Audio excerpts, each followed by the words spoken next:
कहानी का जो टाइटल है वो है दोषी कौन। इस कहानी को ध्यान से सुनो और नीचे 6 क्वेश्चन दिए गए हैं और उसका चाहो तो कमेंट बॉक्स में आप उसका आंसर दे सकते हो। एक जंगल में एक जानवर था।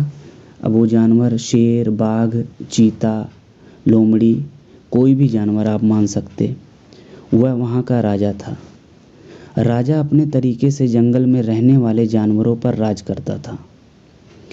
इसी जंगल में कुछ बड़े तथा छोटे जानवर भी रहते थे। राजा अपने कार्यों के संचालन के लिए बड़े जानवरों में से एक तजुर्बेकार जानवर जिसका नाम था मिट्ठू को अपना मंत्री अपॉइंट करता है। लेकिन राजा मिट्ठू से कहता है कि बिना मेरी इजाज़त के कोई काम नहीं करना, और यह बात मिट्ठू अच्छी तरह समझ जाता है। मतलब राजा जो है, यह तजुर्बेकार जानवर मिट्ठू को यह वार्निंग देता है कि जब तक मेरी इजाज़त नहीं ले लेना तब तक कोई काम नहीं करना।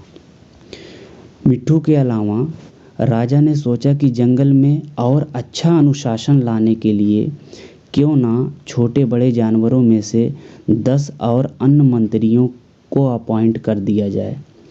इन 10 मंत्रियों में 2 मंत्री जिसका नाम था सच्चू और कट्टू ज़्यादा बुद्धिमान थे। इसलिए राजा ने बाकी 8 और इन दोनों को अलग अलग जिम्मेदारी दी और इनको भी यही कहा कि मेरी इजाज़त के बिना कोई काम नहीं करना।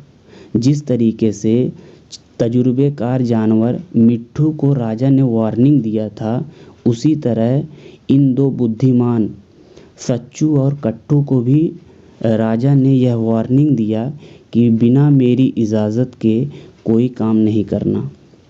सच्चू मंत्री को राजा जब जब काम सौंपने की बात करता तब सच्चू जंगल की जिम्मेदारी संभालने से इनकार कर देता और यह कहता कि राजा साहब, मेरे से यह काम ना हो पाएगा। खैर, अब तो राजा साहब ने सच्चू को मंत्री पद पर अपॉइंट कर दिया था। कुछ दिन बाद अचानक जंगल में आग लग जाती है। अफरा तफरी का माहौल बन जाता है, जिससे जंगल में रहने वाले सभी छोटे जीव जानवर राजा के 10 मंत्रियों के पास एक एक करके अनुरोध करते हैं कि मंत्री जी हमें बचा लीजिए, अब तो हम लोग मर जाएंगे। बहुत भीषण आग लगी है, लेकिन 10 मंत्रियों में से कोई टस से मस नहीं हुआ, क्योंकि राजा पहले से बोल कर रखा था कि कोई भी मंत्री मेरी इजाज़त के कुछ नहीं करेगा। लेकिन छोटे बड़े जीव जानवर, तजुर्बेकार जानवर मिट्ठू मंत्री के पास जाते हैं, लेकिन मिट्ठू भी मदद करने से इनकार कर देता है। सभी छोटे जीव जानवर निराश होकर आपस में बात करने लगते हैं कि बताओ, राजा ने जिस तजुर्बेकार जानवर मिट्ठू को जंगल की जिम्मेदारी संभालने के लिए दिया है, वह भी जंगल को बर्बाद करने के लिए आमादा है। अब सभी जानवर मंत्रियों की बुराई की चर्चा सभी बड़े छोटे जीव जानवर में करने लगे। मतलब पूरे जंगल में मंत्रियों की जो बुराई है वो फैलने लगी। अफसोस इस बात की कि जंगलवासी को कौन बताए कि राजा ने ही ऐसा कहा था कि बिना मेरी इजाज़त के कोई काम नहीं करेगा। आग बढ़ती जा रही थी। सच्चू मंत्री से यह देखा नहीं गया।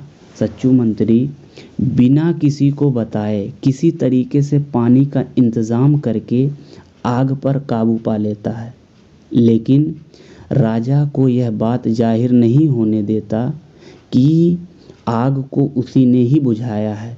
और मंत्रियों द्वारा राजा तक यह संदेश पहुंचता है कि राजा साहब, आप परेशान होने की कोई बात नहीं, अचानक बारिश होने के कारण आग बुझ गई। मतलब मंत्रियों ने यह राजा को आदेश दिया कि जो है अचानक आग बुझ गई है, अपने आप जंगल के अधिकांश जीव जानवर अब सुरक्षित हैं, यानी टेंशन लेने की कोई बात नहीं है। फिर कुछ दिन बाद राजा कुछ काम तजुर्बेकार मिट्ठू को और कुछ काम सच्चू मंत्री को सौंप दिया। सच्चू अपने समझदारी से उस काम को बहुत आसानी से कर दिया जो उसको दिया गया था।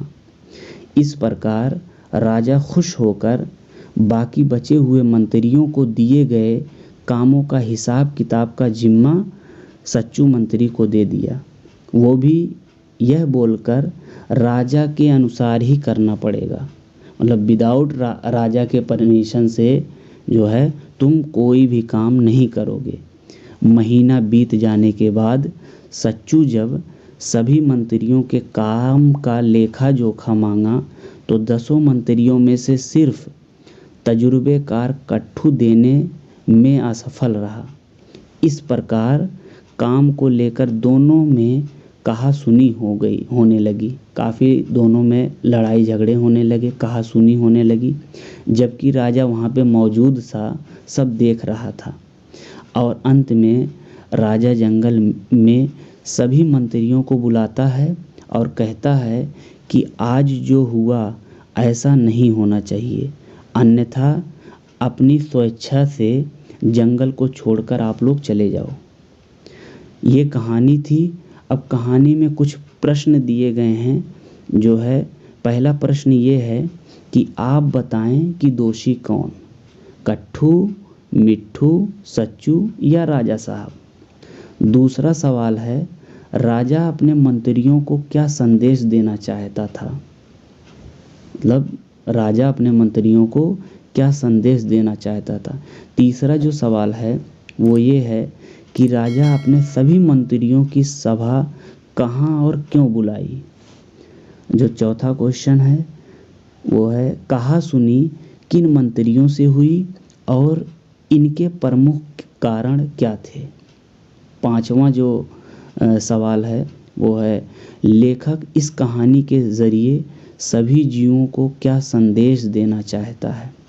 लास्ट वन, इस कहानी से हमें क्या सीख मिलती है, अपने शब्दों में लिखिए। ये 6 क्वेश्चन हैं, इसको आप लोग अगर चाहो तो कमेंट बॉक्स में शॉर्ट आंसर दे सकते हो।